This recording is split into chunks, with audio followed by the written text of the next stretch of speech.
The door to Kate Aldridge's seamstress shop flew open with the force of a man who had never once in his life been told no. Nelson Rhodes stood in the doorway, 6 feet 2 inches of coiled fury, trail dust still rising off his coat like smoke off a spent cartridge.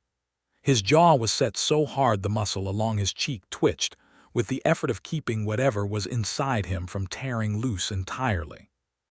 His gray eyes swept the shop once, fast and lethal, the way a man's eyes move when he has already decided what he came to take, and his right hand rested, not gripping, just resting at his hip, close enough to the worn walnut handle of his Colt that every person on Main Street who saw him walk in had gone very quiet. Kate did not look up from her work. She sat behind the long cutting table at the center of the room, her dark auburn hair pinned in a practical knot at the base of her neck, her fingers moving with precise, unhurried confidence across a length of emerald green satin she was cutting for Mrs. Harlow's anniversary dress. The scissors whispered through the fabric like a secret. "Miss Aldridge," Nelson said, and his voice was low and controlled in the way that made it more frightening than shouting. "Mr. Rhodes," she replied, still not looking up. He took 3 steps into the shop. The floorboards announced each one. "You know why I'm here." "I have a strong suspicion," Kate said. She set the scissors down with deliberate calm, folded her hands on the table and looked up at him. Her eyes were the color of deep river water, steady and unflinching, and she let them hold his gaze without flinching at all. "You came for the deed to the Aldridge land parcel, 62 acres along the Sweetwater Creek, plus the mineral rights and the timber rights therein." She paused. "Am I close?" Something moved behind Nelson's gray eyes. Not softness, not yet, but something slightly less like a storm front and slightly more like a man who had just realized the ground beneath him was not quite what he thought. "That land belonged to my father before it belonged to yours." "Your father sold it," Kate said evenly. "He was cheated out of it," Nelson said, and the controlled quiet of his voice cracked just barely at the edges. "Your Uncle Silas used forged documents and a crooked notary, and every living soul in Caldwell County knows it. I've come back to set things right." Kate rose slowly from her chair. She was not a tall woman, but she had a quality of presence that made the room seem to arrange itself around her rather than the other way around, and she walked to the roll-top desk in the corner of the shop with the unhurried certainty of someone who already holds every card. She opened the upper right drawer, withdrew a folded document, and set it on the cutting table between them, smoothing it flat with both palms. "I know what your father believed," she said quietly. "And I will not insult you by pretending the history of this land was clean, because it was not. But Nelson Rhodes, I need you to read that document before you say another word, because whatever you came here to reclaim today, the legal reality of this county is considerably more complicated than the story you rode back to Caldwell Creek to finish." He looked at her for a long moment, and in that moment the whole town seemed to hold its breath, and the only sound was the distant call of a mockingbird somewhere above the street, and the faint tick of the clock on Kate's shop wall. Then he reached out and picked up the document. 3 years before Nelson Rhodes rode back into Caldwell Creek, with revenge burning a hole through his chest, Kate Aldridge had been living a life that most women of 1883 New Mexico territory would not have recognized as something they could build for themselves. She had arrived in Caldwell Creek at 22 years old with a battered leather sewing case, $47 in a hidden seam of her traveling coat, and a letter from her deceased mother explaining that Kate's Uncle Silas had agreed to let Kate operate out of his shop space in exchange for a portion of her earnings each month. What her mother's letter had not included, because her mother had not known, was that Silas Aldridge was a man whose relationship with the truth was loose and opportunistic, and had grown considerably looser in the years since his sister had last seen him. Kate discovered this within the first week. She also discovered within that first week that she was extraordinarily good at her work. She had learned the craft from her mother, who had learned it from her own mother, and the lineage of skill had sharpened with each generation rather than diluting. Kate could look at a woman once, take no measurements at all, and cut a garment that fit as though it had been made for that exact body, because she had a kind of spatial and proportional intelligence that was rare and almost eerie in its precision. She understood fabric the way some people understood horses or mathematics, in a bone-deep, intuitive way that went beyond technique into something close to artistry. Within 6 months, she had more customers than she could comfortably handle. Within a year, she had turned down work from 2 towns over because she was already overextended, and Mrs. Clara Reeves, the wife of Judge Reeves, had declared publicly at the ladies' auxiliary meeting that Kate Aldridge had made her the best-dressed woman in 3 counties. This was the kind of reputation that translated to real money, real carefully earned money, in a territory where most seamstresses barely scraped by on alterations and mending. Silas noticed. He had always been a man who noticed other people's success and felt immediately that some portion of it was owed to him. And when he noticed Kate's growing prosperity, he began to reconsider the terms of their arrangement, and then to reconsider whether their arrangement needed to continue to exist at all. The confrontation happened on a Tuesday afternoon in October of 1882. Silas came into the shop while Kate was fitting Mrs. Delancey for a riding habit, and he stood in the doorway of the back room with a piece of paper in his hand, and an expression Kate had learned to recognize as his doing something dishonest face, which was distinct from his regular face mainly in that his chin tucked and his eyes moved sideways when he spoke. "Got something for you to sign," he said. "I can see you later," Kate replied, not looking at him, adjusting the left shoulder seam of Mrs. Delancey's jacket with both hands. "It needs signing today." "Silas," Kate said, with the particular patience she reserved for people who were trying her, "Mrs. Delancey is standing on a 3-inch riser. I will not be responsible for what happens if you distract me." Silas waited. Mrs. Delancey left 20 minutes later, and Kate turned to her uncle with the steady attention she gave all problems that needed resolving. He wanted her to sign over her portion of the shop income in exchange for what he called full rights of residence, which was a creative way of describing an arrangement that would give him considerably more money and her considerably less security. He explained this with the air of a man presenting a generous offer, and Kate listened with her arms folded and her expression neutral. Then she said, "No." Silas blinked. The chin tucked, the eyes moved sideways. "Now, Kate, you want to be reasonable." "I am being extremely reasonable," Kate said. "I'm also being accurate, which is that this arrangement benefits you substantially and me not at all, and I'm not going to sign it." What happened over the following 3 months was a quiet, escalating war between 2 people who kept their battle mostly hidden from the town around them. Silas tried several approaches. He adjusted the terms of the shop rental upward without telling her. He suggested to the town banker that Kate's accounts were unreliable, and he attempted twice to renegotiate their original agreement in writing. Kate responded by consulting Caldwell Creek's only attorney, a sharp-minded man named George Prout, who had read law in Pennsylvania before the tuberculosis that affected his lungs convinced him to come west for the dry air. Prout read through her original agreement with Silas, read through the modifications Silas had been attempting to impose, and looked at Kate over the rim of his spectacles with the expression of a man who has just seen something clarifying. "Miss Aldridge," he said, "do you know that your uncle, some years back, acquired a rather significant parcel of land through a transaction that several people in this county have long believed to be irregular?" Kate had heard fragments of this. She said so. Prout leaned back in his chair, the boards of his small office creaking. The parcel was originally owned by a family named Rhodes.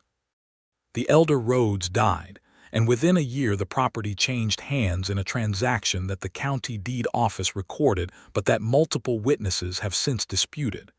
The issue has never been formally resolved because the surviving son of the Rhodes family left the territory. He paused. "Your uncle is the registered owner, but it is not a clean title." Kate thought about this for a long moment. Then she asked Prout what options existed for a person who might want to properly and legally resolve a disputed title situation. What followed was 2 months of meticulous, painstaking legal and archival work that Kate conducted alongside her regular business, rising before dawn and working by lamplight after her customers had gone, because she was that kind of woman, the kind who, when presented with a complicated problem, does not look for a simpler one to solve instead, but rather sits down with the whole complexity of it and works her way through methodically until she understands every thread. She hired a private investigator from Santa Fe to locate the original deed documentation in the territorial archives. She obtained sworn statements from 2 witnesses who had been present at the original Rhodes transaction. She corresponded directly with the Territorial Land Office in Albuquerque. She learned, through this process, that Silas had indeed used a notary whose license had been revoked prior to the transaction, which meant the legal foundation of his title was not merely disputed, but demonstrably defective. She also found, buried in the archive correspondence, that the original Rhodes parcel had been partially purchased with money from a mineral claim that had never been properly transferred, which meant the mineral rights had technically reverted to territorial public claim. It was at this point that George Prout told her that if she were to file a corrective title claim on behalf of the original parties, and if that filing were properly constructed and supported by the evidence she had gathered, and if she were to simultaneously register her own independent claim on the portion of the parcel that had been effectively abandoned through the defective title process, she would be operating entirely within the framework of territorial land law.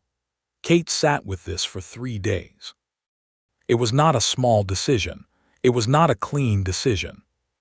It involved acquiring something that had once belonged to people she had never met, and it required a level of legal maneuvering that made her uncomfortable in ways she spent those 3 days carefully examining. But it also involved correcting a genuine injustice, resolving a title that had been poisoning the county records for years, and ensuring that whatever the final disposition of the land, it rested on legal ground rather than crooked paper and a revoked notary stamp. On the 4th day, she went back to Prout and told him to file the claim. 6 weeks later, on a bright March morning in 1883, Kate Aldridge became the legally registered owner of the Aldridge land parcel, 62 acres along the Sweetwater Creek, under a title that was cleaner and more thoroughly documented than anything Silas had ever held. Silas attempted to challenge it in court. He failed because the evidence Kate had assembled was comprehensive, and George Prout was a better attorney than Silas's representation, who was a man named Garfield who primarily handled livestock disputes and had never in his life read a territorial land statute he fully understood. Silas left Caldwell Creek the following month, forwarding address unknown. Kate kept the shop. She also kept the 62 acres, though she had no particular plan for them yet. The creek land was beautiful. She had ridden out to see it once on a borrowed horse, and she had stood at the water's edge and listened to the Sweetwater running over the smooth stones, and thought that the world contained a great deal of worth that human beings spent considerable energy making complicated for each other. She had not yet thought about Nelson Rhodes, except as a name in a document. Nelson Rhodes had left Caldwell Creek at 19 years old, 2 months after his father died, because staying had felt like drowning and leaving had felt like survival. He had ridden north and then east and then west, and over the following 6 years, he had made himself into a man that other men were careful around. He had ridden as a trail hand, a scout, a hired enforcer for 2 different cattle outfits, and for one painful and morally complicated year, he had taken work that the more honest part of him could not look at directly in the bright light of day. He was 25 now, and the dark past years had left their marks on him in the way that experience leaves marks on all people who have not been sheltered from hard things. His eyes had a watchfulness that did not switch off. He slept light, and he had a controlled stillness in his body that came from years of situations where the wrong movement at the wrong moment had consequences. But underneath all of that, running like that creek beneath the stone, was a man who had never fully stopped grieving his father, who had never stopped believing that the land his father had built his life on had been stolen from him, and who had come back to Caldwell Creek with a purpose that was burning and singular. He had expected to come back and find Kate Aldridge. He had found instead, when he made his inquiries at the land office and the courthouse, and finally at George Pruitt's office, that Kate Aldridge had left the territory, and that the registered owner of the parcel was a woman named Kate Aldridge, and that the title she held was, according to every legal document in the county's possession, legitimate. This was the information that had driven him to the seamstress shop door with his jaw set and his hand near his gun, not because he intended to shoot anyone. Nelson Rhodes had done enough things in his dark past years that he regretted. He was not going to add shooting an unarmed woman to the list.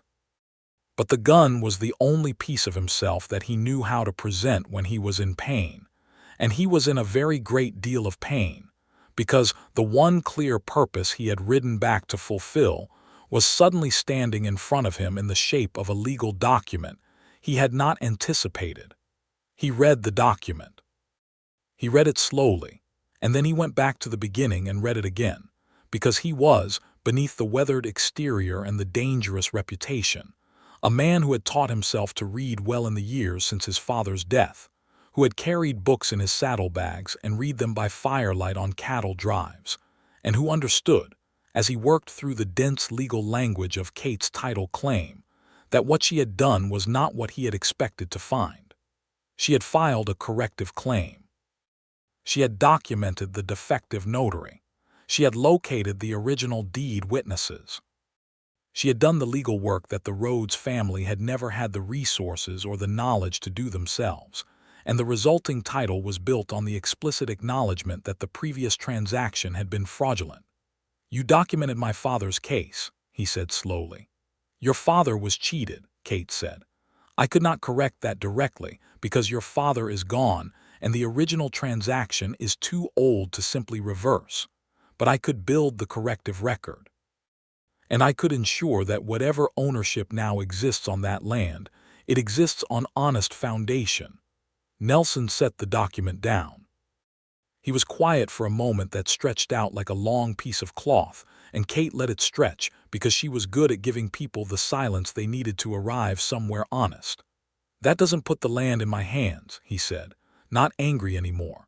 Something else now, something that sounded more like a man who is tired and trying to work out what he actually believes. "No," Kate agreed.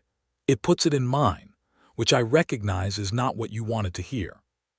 She paused, and then she said something that surprised her even as she said it. "But it was put there honestly, and I think, if you're the kind of man who cares about the difference, that matters." Nelson looked at her then, really looked at her, for what was probably the first time since he'd walked through the door, and what he saw was a young woman of perhaps 24 or 25 who looked back at him without a single trace of the fear or the guilt he had expected to find, and whose eyes held something he could only describe as principle. It didn't resolve anything. Not yet. But it was the first thing that had happened since he rode back into Caldwell Creek that made him feel like the ground under his feet was something other than sand. "I'm going to need to understand all of it," he said. "I expected you would," Kate replied. "I'm going to close the shop for the evening. And then I'm going to tell you everything I know about your father's land and how it was taken and how I found it and what I did with it. And you can ask me any question you have, and I will answer it truthfully." She met his gaze. "Does that seem fair to you?" Nelson was quiet for another moment. Then he nodded once, a slow, deliberate dip of his chin, the kind of agreement that a man like him does not give lightly. Kate turned the sign in the window to closed and went to light the lamp on the side table. The conversation that happened that evening in the back room of the seamstress shop, seated across a small work table from each other with a pot of coffee between them that Kate had brewed on the small iron stove in the corner, was not a comfortable conversation. It was not designed to be comfortable. It was designed to be honest, and honesty about complicated things is frequently uncomfortable. Kate told him everything in the order it had happened. Her arrival in Caldwell Creek, her Uncle Sela's and the increasingly hostile dynamics of their arrangement, her consultation with George Prout, the archive research, the defective notary, the witness statements, the territorial filing. She told him about the creek land and standing at the water's edge and thinking about what the world was and what human beings made of it. Nelson listened without interrupting. This was, Kate would realize later, one of the first things she had noticed about him that was not about the physical danger he presented.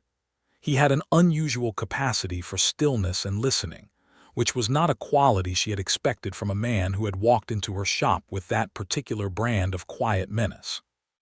When she finished, he asked his questions. They were good questions, specific and careful, the questions of someone who is trying to understand a thing fully rather than find the angle that validates what he already believes. He asked about the witness statements and how she had located them. He asked about the territorial archive and the procedure she had followed. He asked about the revoked notary, how she had found that information, what it meant in practice for the legal standing of his father's original ownership. Kate answered each one fully. She showed him the copies of the documents she kept in the bottom drawer of the roll-top desk. She showed him the correspondence with the Territorial Land Office. At one point, when he was reading through the archive correspondence about the notary, he looked up and said, "How long did this take you?" 2 months, Kate said, alongside regular work. He was quiet for a moment. "You did this alone?" George Prout filed the paperwork. "Otherwise, yes." He set the correspondence down and looked at her with an expression she could not immediately classify, something between incredulity and a reluctant, almost unwilling admiration. "Why?" he asked. "You could have just held the land. Your uncle left. Nobody was going to challenge you." Kate folded her hands on the table. "Because I knew the history," she said simply, "and because I am not my uncle." Something in Nelson's expression shifted then, genuinely shifted, in a way that changed the whole quality of the air in the room. It was not a softening exactly. It was more like a door that had been sealed shut for a long time finding some daylight through a crack. "The land," he said carefully. "What are you planning to do with it?" Kate tilted her head slightly. "I haven't fully decided. I have considered leaving it as grazing land and leasing it to a neighboring rancher. I've also considered developing the timber portion." She paused. "I had also considered that the legal situation, properly resolved, might give the original family's heir a basis for a legitimate purchase claim at fair market value, but I was not certain whether the original family's heir would ever return to Caldwell Creek." Nelson was very still. "There was no record of where you had gone," Kate continued, her voice measured and even. "I looked. If I could have located you, I would have sent correspondence." The silence that followed was the longest one of the evening. Nelson sat with it and Kate let him sit with it, and the lamp on the side table threw warm light across the work table and the folded fabrics on the shelves and the two of them facing each other across the small distance of a table. "You would have contacted me," he said finally. "If I could have found you," Kate confirmed. Nelson drew a slow breath. He set both hands flat on the table, looked at them for a moment, then looked back up at her. "I don't know what to do with you, Kate Aldridge," he said, and there was no threat in it anymore, and no anger, and what replaced both of those things was something considerably more raw and undefended. "You could start by not looking at me like I'm something you need to shoot," Kate said. Something extraordinary happened then. Nelson Rhodes laughed. It was a short, involuntary thing, surprised out of him against his will, and it transformed his face so completely that Kate had the disorienting experience of seeing, for just a moment, who he might have been before the hard years had done their work on him. They talked until the lamp oil ran low, and then Kate trimmed the wick and brewed a second pot of coffee, and they talked some more. By the time Nelson rose to leave, they had agreed on nothing conclusive about the land, but something else had been arrived at, something that had no legal name but that both of them felt as a shift in the atmosphere between them, like the change in air pressure before weather comes in. He paused at the door. "I'll come back tomorrow," he said, "if that's acceptable to you." "I'm open from 8, Kate said. His mouth curved. Not quite a smile yet, but the direction of one. "I didn't say I'd come as a customer." Kate met his eyes steadily. "I know," she said. He came back the next day, and the day after that, and within a week the pattern had established itself. Nelson would appear in the late afternoon, when Kate's final customers of the day had left, and they would sit in the back room and continue the conversation that had begun on the first evening, branching and widening with each session, moving out from the land and the legal dispute into the territories of their own histories and opinions, and the general shape of their respective lives. Kate learned that Nelson had taught himself to read on a cattle drive outside of Abilene, working through a battered Bible, and then a copy of Oliver Twist that a trail cook had been using to prop up a short leg on the cook wagon. She learned that he had a dry, sideways humor that only appeared when he was comfortable, and that he was comfortable with her in a way that seemed to surprise him as much as it interested her. She learned that his anger about his father's land was not only about the land itself, but about the fact that his father had died believing himself cheated and unable to do anything about it, and that the grief of that was something Nelson had been carrying in his chest for 6 years like a stone. Nelson learned that Kate had grown up in Denver, the daughter of a seamstress mother and a father who had died in a mining accident when Kate was 14, and that she had been her mother's sole support from that age forward, learning the craft not as a genteel accomplishment, but as a matter of survival. He learned that she had been offered twice the opportunity to marry men who would have provided her security in exchange for her autonomy, and that she had declined both times without regret. He learned that she was reading through a collection of scientific papers on geology that she had ordered from Albuquerque, because she wanted to understand the mineral characteristics of the Creek land she now owned, and whether the mineral rights might be worth developing. This last detail stopped him completely. "You ordered geological papers," he said. "I did," Kate confirmed, turning a page. "From Albuquerque. There's no adequate scientific library in Caldwell Creek," she said. "I wrote to the university." Nelson stared at her for a moment with an expression that had now moved well past the reluctant admiration of their first evening into something considerably more unguarded. "Kate," he said slowly, "I've met men who have owned mines for 20 years who wouldn't think to do that." "They should," she said simply, and turned another page. He watched her read for a moment, the lamplight on her face, her brow slightly furrowed with concentration, one hand absently tucking a loose strand of auburn hair behind her ear, and the stone in his chest shifted. He had not intended to feel anything like this. He had ridden back to Caldwell Creek with one purpose, clean and defined, and the purpose had dissolved almost immediately on contact with the reality of Kate Aldridge, and what had replaced it was considerably less simple and considerably more alarming. He liked her. He liked her in a way that was specific and particular, and not at all the vague, manageable kind of appreciation that a man can keep at a comfortable distance. He liked her sharpness and her composure, and the fact that she had stood in front of him on that first evening, without flinching even though he had walked in carrying 6 years of grievance and a gun. He liked the way she thought, which was methodical and thorough and honest, and he liked the way she listened, which was with her full attention. He liked that she had done the work of understanding his father's situation because she thought it was the right thing to do, and he liked that she had done it carefully and legally rather than sloppily, and he liked that she had been prepared to contact him if she could have found him. He was not in the habit of liking people. Years of hard living had trained him toward wariness and self-sufficiency, and he had kept people at whatever distance was necessary to maintain his sense of control. Kate did not permit that distance. She sat across a small table from him and asked direct questions, and gave direct answers, and occupied her space in the world with such settled confidence that his wariness felt, in her presence, like a garment he had not noticed he was wearing until he began to want to take it off.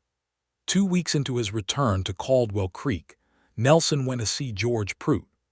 Prout received him with the cautious cordiality that an attorney extends to someone whose purposes are not entirely clear. Nelson sat down in the chair across from the attorney's desk and asked a series of careful questions about the current legal status of the Aldridge parcel title, about what options existed for a party who wished to acquire the property through legitimate means, and about what fair market value for the land and its associated rights might be. Prout answered honestly. He also, because he was a perceptive man, added that it was his understanding that Miss Aldridge's current position on the land was one of genuine openness, and that a conversation directly with her would likely be more productive than further consultations with intermediaries. Nelson returned to the shop that afternoon with the air of a man who has made a decision and is now walking toward its consequences. Kate was hemming a pair of trousers when he came in. She looked up, read his expression, and set her work down with the deliberate composure that he had come to recognize as the particular posture she adopted when she was preparing herself for something significant. "I want to buy the land," Nelson said, "at fair market value. Whatever Prout or a surveyor says it's worth, that's what I'll pay." Kate was quiet for a moment. "You have that kind of money?" she asked, not unkindly. "I have most of it," he said. "I can get the rest within a reasonable time. I've been careful with what I've earned." He paused. "I know it's a lot to ask given how things began between us." Kate looked at him steadily. "It's not a lot to ask," she said. "It's the right thing. I've known that since before you rode back to town." She folded her hands in her lap. "I'll sell you the land, Nelson, at fair market value. And I want to stipulate in the agreement that the corrective title record remains part of the permanent county documentation, so that your father's situation is on record." Nelson was quiet for a moment. Something in his face was doing things that he was not quite able to control, and Kate watched it with the careful attention she gave to things that mattered. "Why does that matter to you?" he asked. "Because he deserved to have the truth known," Kate said. "It doesn't change what happened to him, but it's the record being right." Nelson looked at her for a long, complicated moment. Then he said quietly, "Thank you." It was the most unguarded thing he had said to her yet. It came from a place entirely without armor, and the rawness of it moved through the room and through Kate's chest in a way that she had not been prepared for. "You're welcome," she said, equally quietly. They arranged for the land survey the following week. The surveyor, a meticulous man named Harkin who wore 2 pairs of spectacles simultaneously and had mapped half of the territory, spent 3 days on the parcel and produced a valuation that was fair and carefully derived. George Prout drew up the purchase agreement, which Kate reviewed with the same thoroughgoing attention she gave all documents before signing them. The transaction was completed on a clear Thursday morning in the Caldwell Creek courthouse, with Judge Reeves presiding and 2 witnesses present. Nelson handed over a bank draft for the agreed amount, and Kate signed the deed over in her firm, clear hand. And when she straightened from the document and looked at Nelson across the table, he was watching her with an expression that she was still learning to read, but that made the back of her throat feel warm. Outside on the courthouse steps, blinking in the morning light, they stood together for a moment without speaking. "I suppose," Kate said eventually, "this resolves the original dispute." "It does," Nelson agreed. "And you've gotten what you came for," she said.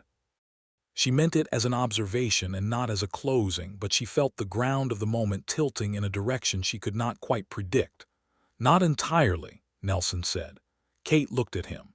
He looked back, and the gray eyes that had been so controlled and closed on the day he walked into her shop held nothing back at all now. "I didn't come back here expecting to find someone like you," he said. "I came back here to take something back. And instead I ended up," he stopped, and started again more carefully. "I ended up understanding something I didn't have the first time I left, about what it means to do right by something. About what it might be worth, staying somewhere that has history in it if the right person is also there. Kate felt her heart doing something she was not accustomed to it doing, a kind of full, warm, slightly alarming expansion that she recognized as the sensation of caring about someone's next sentence more than you had planned to. "That's a very long way around a thing," she said. "I know," Nelson said. "I'm working on it." "Take your time," Kate said. He smiled then, a full smile, not the fragments she had seen before but the whole thing, and it was the most disarming thing she had seen in recent memory. The weeks that followed were the beginning of a courtship that was entirely characteristic of both of them. Direct in some moments, careful in others, with a mutual respect for the intelligence and capability of the other person that made it feel less like the usual frontier romance, and more like two people discovering that the world is considerably more interesting when the other person is in it. Nelson had taken a room at the boarding house on Cottonwood Street and had begun making plans for the creek land that were careful and considered, the plans of a man who had spent years away from a place he missed and was now trying to build something in it that would last. He wanted to run cattle on the lower portion of the parcel and develop the upper timber section in a managed way that would not exhaust the resource. He was talking to neighboring ranchers about access rights and to the local mill about a timber agreement. Kate helped him think through the business side of it, because she had a head for the structure of commercial arrangements that Nelson, who was good at the physical and strategic aspects of land use, found invaluable. They would sit together at her work table in the evenings, surrounded by fabric and patterns and the smell of pressed cloth, and work through the numbers with the quiet, productive efficiency of two people who are genuinely good at being in the same room. It was during one of these evenings that Nelson asked her, with no preamble, whether she had ever thought about what she would do with the shop if she had other options. Kate looked up from the ledger she was checking. "What kind of other options?" "More space," he said. "The creek land has the old homestead on it. Your uncle never used it, it's been empty for years, but the structure is sound.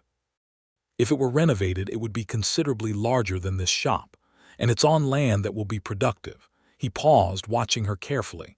"I'm asking because I'm not asking about the shop. I'm asking about whether you've thought about what you actually want." Kate set her pen down. She looked at him for a moment with the full attention that she gave things that deserved it. "You're being very careful with how you're phrasing that," she said. "I'm aware," Nelson said. "I don't want to presume. You've made your independence very clear, and I respect it entirely. But I also want to be honest that I've been thinking about this in terms larger than just the land and the cattle and the timber." He met her eyes.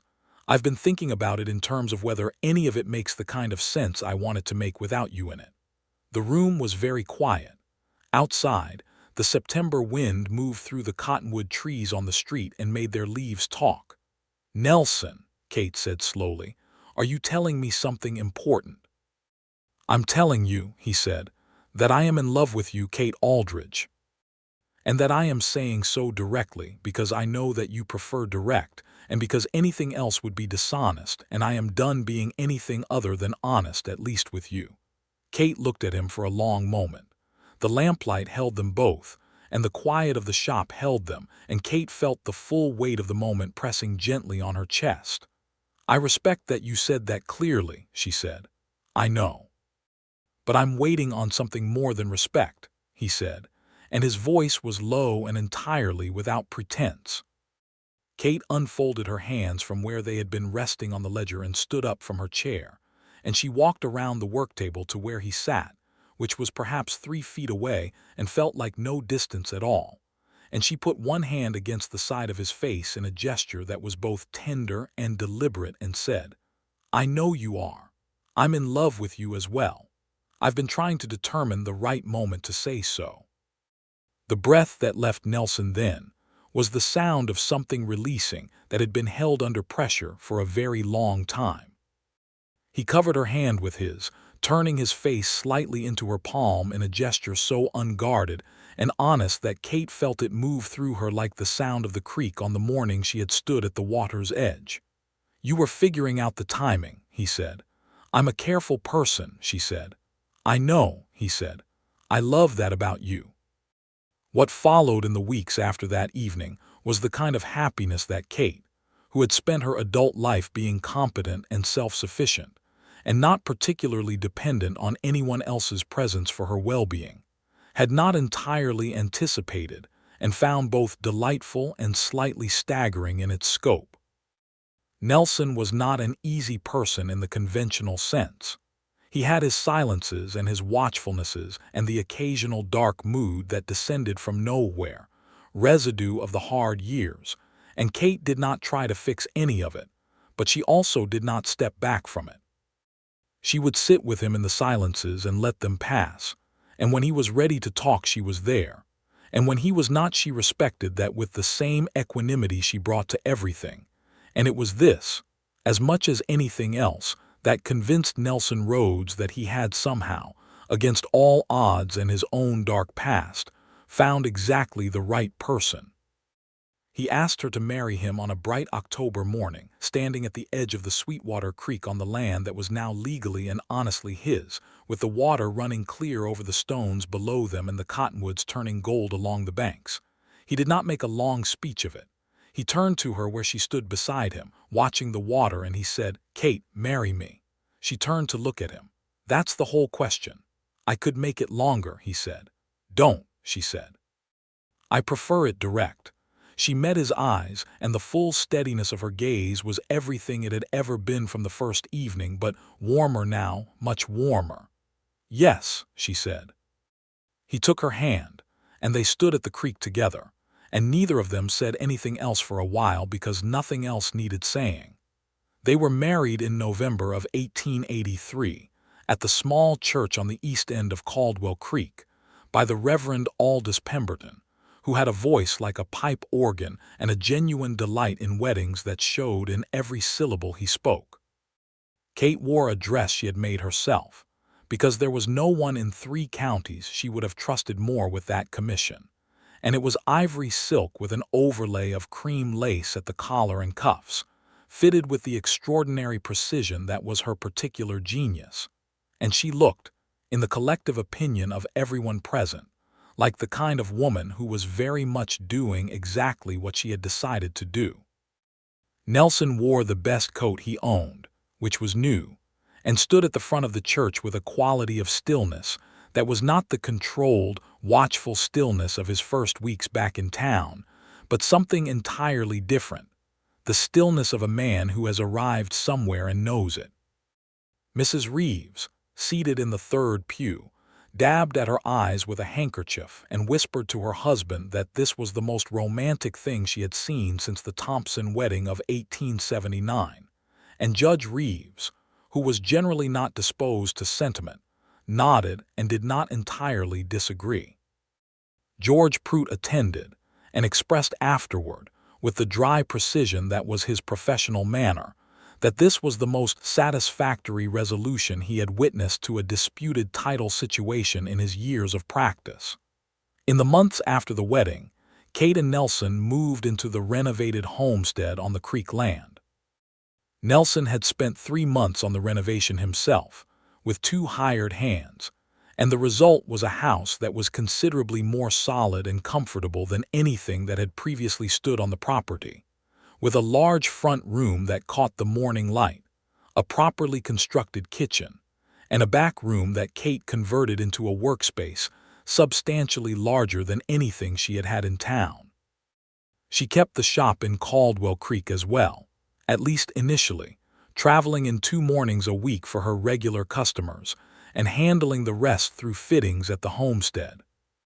Several of her clients found excuses to come out to the creek land for their appointments, which Kate suspected had as much to do with the beauty of the property as with any genuine preference for the homestead over the town shop. Nelson's cattle operation got off the ground in the spring of 1884, with a modest herd of 22 head that he managed with the methodical attention he brought to everything he cared about. The timber arrangement with the mill in Sandoval proved productive from its first season, and the income from the 2 combined with Kate's shop income gave them a security that neither of them had grown up knowing, and that they both felt the value of in a deep and specific way. There were difficulties, as there always are.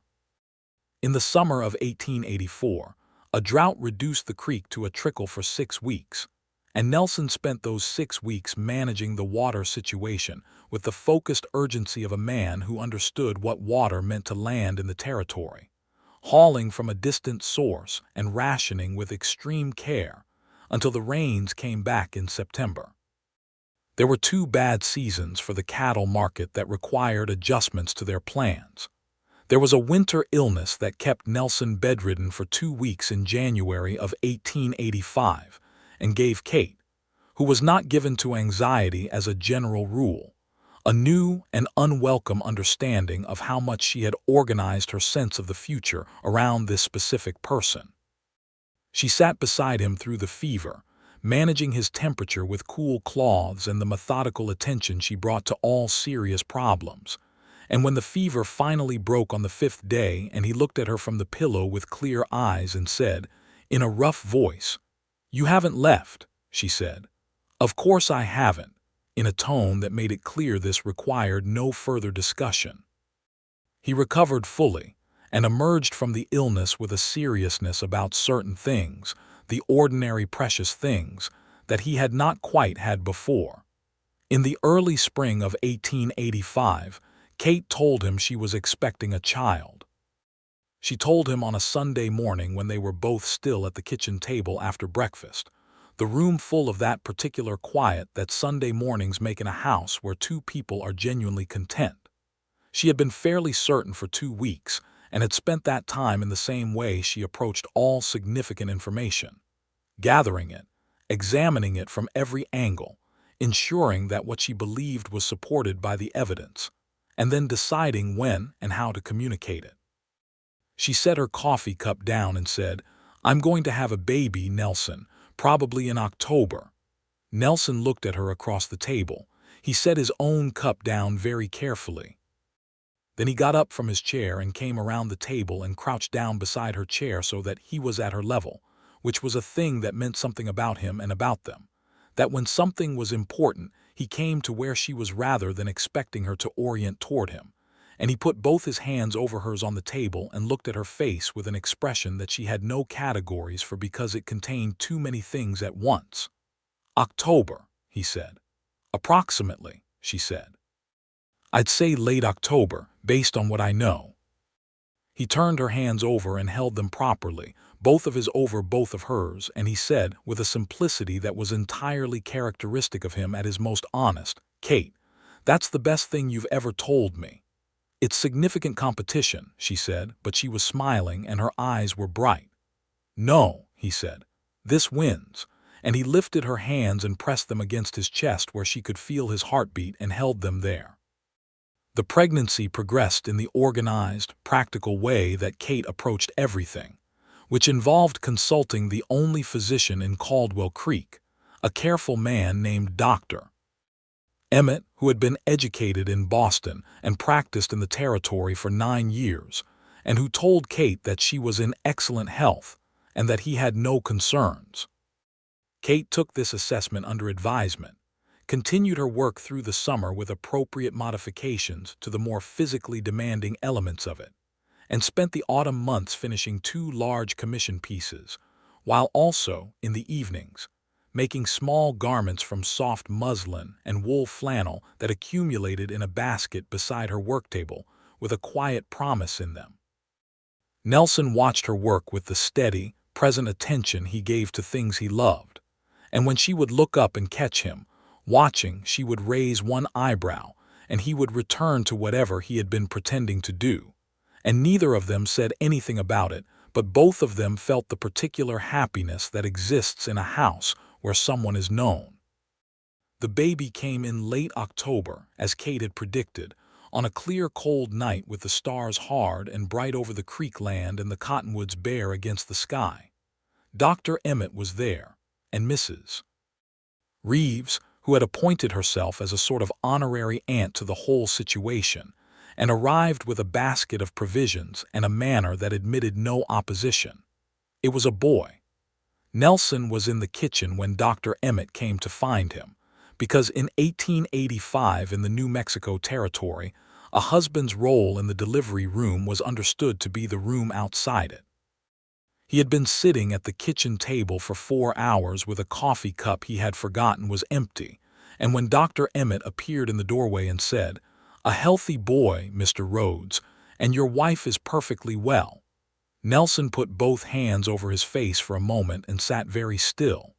Then he stood up and went in. Kate was sitting up against the pillows with the specific alert composure of a woman who has just accomplished something extraordinary and is fully aware of it. And in her arms was a bundle of blanket with a face in it. A very new face, very small, with its eyes closed and its fists curled under its chin. And Nelson came to the side of the bed and looked at both of them. And nothing he had experienced in 25 years of a life that had contained a great deal had prepared him for what he felt in that moment. "Hello," Kate said. She sounded tired and warm and very much like herself. "Hello," Nelson said, his voice not quite working properly. "Do you want to hold him?" she asked. "I don't know how," Nelson said. "I'll show you," Kate said. She showed him, and he held his son for the first time. And the baby, oblivious to the weight of the moment, moved his small face and made a sound that was not quite a cry, more of a statement. And Nelson looked at this entirely new person in his arms and thought, with a clarity that cut through every complication that had ever made up his life, that he understood now what his father had felt about the land, what it meant to have something you had built from honest ground. They named the baby James William Rhodes, James for no one in particular, but because it was a solid name and both of them liked it, and William for Nelson's father, because it seemed right and true and the kind of record that deserved to be kept. James William Rhodes came home to the homestead on the creek land and was introduced to the cottonwoods and the sound of the Sweetwater running and the wide sky of the New Mexico territory. And he seemed, in the way that very small babies sometimes seem, to take the measure of his surroundings and find them acceptable. The years that followed were the years of building, the slow, steady, cumulative work of making something that lasts. Nelson expanded the cattle operation carefully, never overextending, always working within the margins that the land and the market and his own honest assessment of what he could manage would support. The timber agreement with the Sandoval mill continued productively, and he began, in the late 1880s, to explore the mineral rights on the upper portion of the parcel, using the geological papers that Kate had long since read and discussed with him, and with the assistance of a surveyor who specialized in mineral assessment. The mineral survey found silver in modest quantities in the upper stratum of the property, not enough to make them wealthy beyond recognition, but enough to represent a meaningful additional income when properly worked, and Nelson organized a small-scale extraction operation that was careful and thorough, and did not damage the land beyond its capacity to recover. Kate's seamstress work evolved over this period in ways that felt natural and right. She closed the town shop in 1886, when it became clear that the homestead studio was more than sufficient for her needs, and her clientele had largely followed her to the creek land, many of them making the appointment an occasion to spend an afternoon in the beautiful setting of the Sweetwater Valley. She took on an apprentice in 1887, a 17-year-old girl named Rosa Melendez from a neighboring family, who had quick hands and sharp eyes and a genuine aptitude for the work, and whose development Kate managed with the same careful, thorough attention she gave to everything she cared about. Rosa thrived. Within 2 years she was handling the simpler commissions independently, and within 4 she had her own client base in Sandoval, and when she set up her own shop there in 1891 she sent Kate a letter that said, simply, "You taught me everything that matters. I know how to work and I know what I'm worth. Thank you." Kate kept the letter in the top drawer of her roll-top desk. James grew in the way that children grow, with the speed that always surprises even parents who know it is coming. From the new face in the blanket to a toddler who attacked the world with a curiosity that was so recognizably his mother's that it made Nelson laugh. and then to a small boy who followed his father around the property with the devoted attention of someone learning a vocation, and who could identify a well-managed section of timber from a poorly managed one at the age of 6, because he had spent so many hours beside his father, hearing the distinctions made. In 1889, Kate was expecting again, and in the spring of that year she delivered a daughter, Nelson Rhodes, who arrived in the world with a volume of opinion about the experience that suggested she would not be a quiet presence in anyone's life, and who was correct in this. Nelson proved to be a child of extraordinary sociability and fierce preference, who had her mother's spatial intelligence and her father's directness, and an additional quality that seemed to be entirely her own, a kind of joyous, energetic engagement with the world that filled the homestead with a different kind of sound than it had contained before. James, who was 4 when Nelson arrived, regarded his new sister for approximately 1 week with the careful wariness of a person reassessing the situation, and then apparently decided she was acceptable and appointed himself her primary protector with a seriousness that Kate found endearing, and that Nelson took as confirmation that he had managed to raise a son of good character. Caldwell Creek grew in these years, as the territory grew, the population expanding as the railroads came closer and land development increased, and the general prosperity of the late 1880s brought new people and new businesses to towns that had previously been small and isolated. New families arrived.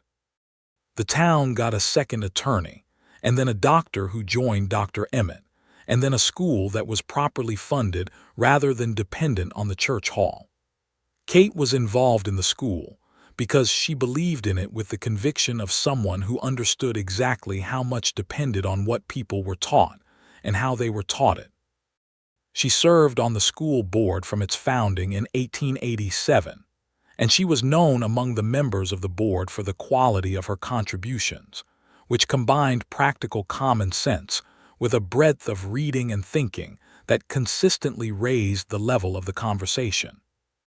Nelson served on the board as well, because Kate asked him to, and because once he was there, he found he had things to contribute that he had not known he had. Opinions about what boys who were going to work the land needed to learn that were both specific and useful. And he turned out to be a good board member, plain-spoken and direct, with good judgment, and without the territorial defensiveness about his opinions that made some of the other members difficult. They were known in the community, the two of them, as a particular kind of couple, not the sweetly decorative kind, not the grimly functional kind, but the kind that is clearly a real partnership between two people who respect and enjoy each other, and whose household reflects this in its quality and its atmosphere. People felt good in their house. They came for dinner, or for a consultation, or just because the Rhodes homestead on the Sweetwater was the kind of place that made the world seem more manageable, and they left feeling better for having been there.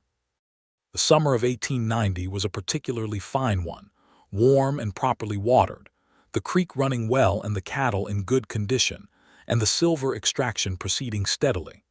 Nelson came in from the range one evening in August to find Kate in the kitchen with a leaner on her hip and a letter in her hand, and an expression on her face that he had learned to identify as the one she wore when something had arrived that she needed to think about. "What is it?" he asked, washing his hands at the basin. "A letter from the Territorial Land Administration," she said. "They're conducting a comprehensive review of all land titles in this county as part of the statehood preparation process." She paused. "They want complete documentation of the Aldridge parcel title history." Nelson dried his hands and took the letter from her. He read it, then looked at her. "You have all of it." "Every document," Kate said. "Every piece of archive correspondence, every witness statement, every notary certification. I've kept everything in the bottom drawer since 1883. She shifted a leaner on her hip. "I'm not worried about the review. I just wanted to tell you." Nelson handed the letter back to her. "You're not worried because you did everything right the first time," he said. "Yes," she said simply. He took a leaner from her, because she had been carrying the baby for a while and he could see it in her shoulders, and a leaner accepted this transfer with the equanimity of a child who is equally happy with either parent, and grabbed Nelson's ear in a way that suggested she was conducting some kind of assessment. He tolerated this with the patience of a man who has been a father long enough to understand that this is part of it. "Kate," he said, "even if they found an issue, we would handle it. We always handle things." "I know," she said. "I just find it satisfying to be prepared." "I know," he said. "I love that about you." She gave him the expression she reserved for moments when he said things like that, which was a combination of warmth and the faint amusement of someone who has been seen and does not entirely mind it. The territorial review came and went without difficulty.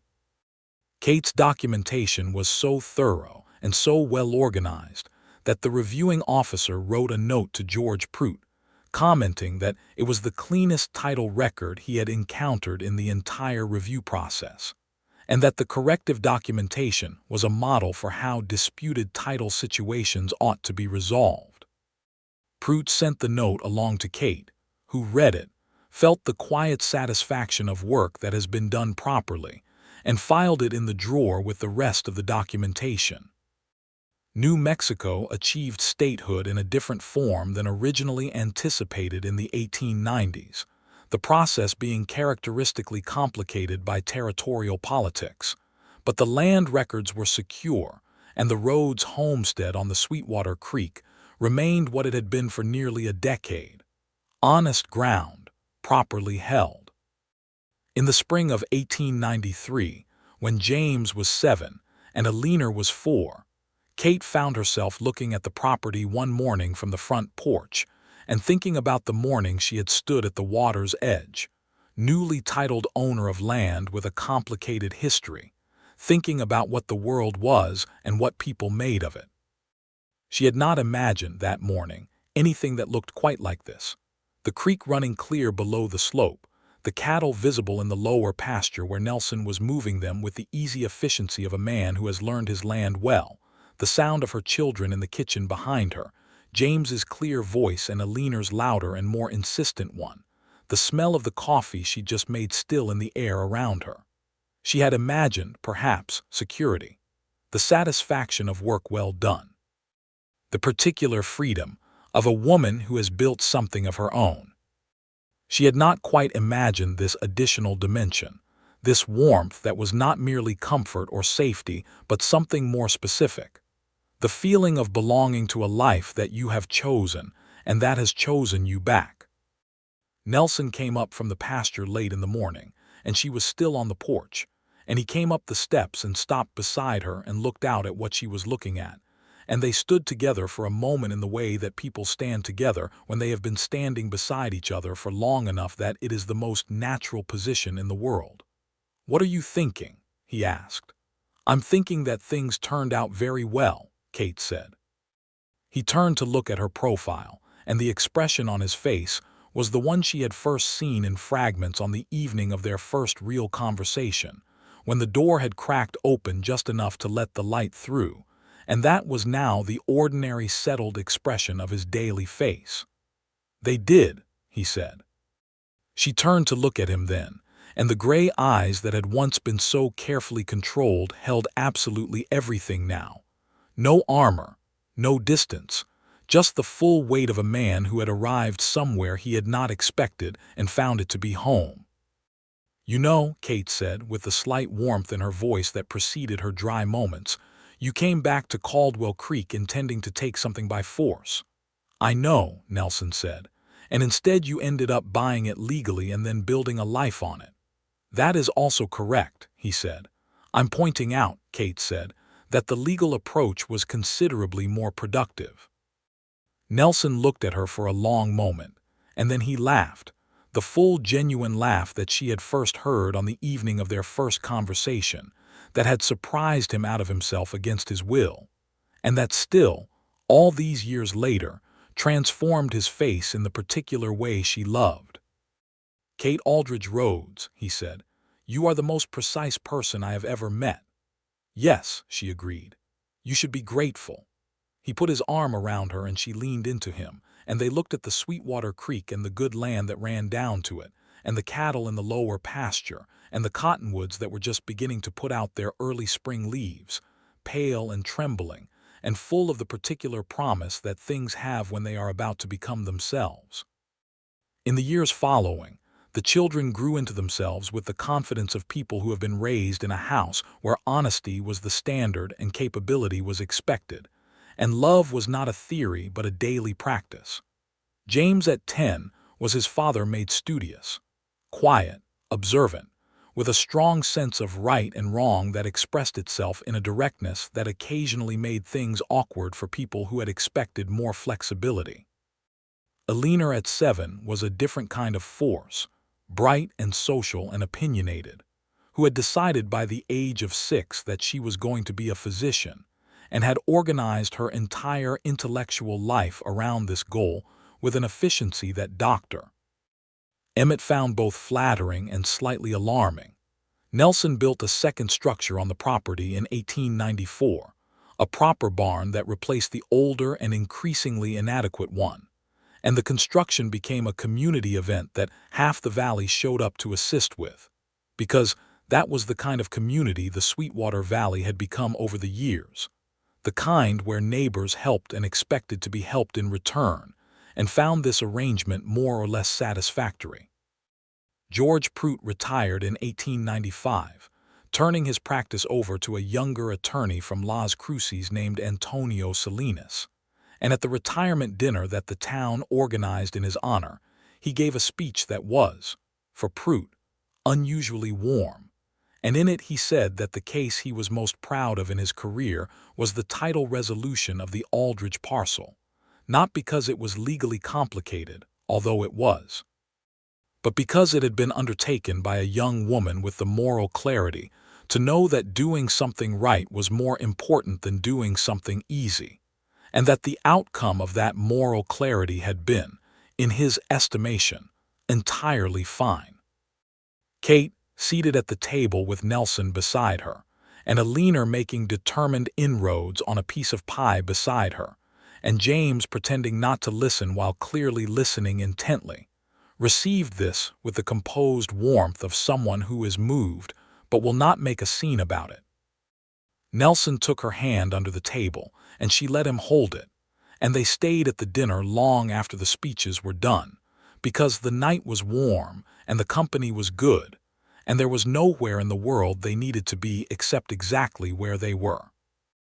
Later, riding home through the summer dark with the children asleep in the wagon, and the stars very bright and very close above the territory, Nelson drove with one hand on the reins and his arm around Kate's shoulders, and Kate rested her head against him with the complete unself-consciousness of someone for whom this is simply where she belongs. "Good night," she said, not to anyone in particular, just to the night. "Good night," Nelson agreed. The creek could be heard from the road on still nights, a quiet sound, steady and unhurried, water moving over stone the way it had been moving for longer than anyone on the land had been alive, and would keep moving long after them. And the sound of it was beautiful in the dark, and the homestead lights were visible on the slope ahead, warm and clear, and the Sweetwater Valley held all of them, the living and the remembered and the hoped for, in the particular way that honest ground holds what is built on it. Firmly and without apology, and with every intention of lasting. There would be more good years, and some hard ones, and the children would grow entirely into themselves, Eleanor eventually achieving her ambition of studying medicine in the face of considerable institutional resistance and succeeding, because she was her mother's daughter and her father's, and James taking over the cattle and timber operation with the methodical competence that he had been absorbing since he was old enough to follow his father across a pasture. There would be more mornings on the porch and more evenings at the work table and more nights when the creek could be heard, and the stars were very close, and the homestead was warm. Nelson would say, many years later, when someone asked him how he had come to settle in the Sweetwater Valley after all his years of moving, that he had come back intending to take back something that had been taken from him, and had found instead that the most valuable thing on the property was not the land or the timber or the silver or even the clear water of the creek, but a woman with steady eyes and a pair of scissors, and the kind of intelligence and moral clarity that made everything else in the world make more sense. And Kate, who was beside him when he said this and who had heard the question and was waiting to hear the answer, turned to look at him with the expression she wore when he said things that were precisely right, which was a combination of warmth and the faint amusement of someone who is recognized and does not mind it at all. "You're still improving," she told him. "I had a good teacher," he said. The creek ran on below the slope of the land, through the valley, under the wide sky of the territory, and the cottonwoods stood along its banks in the particular gold of late afternoon, and the homestead sat on the good, honest ground that had been properly won and properly held and properly loved, and everything was, at last, exactly as it should be.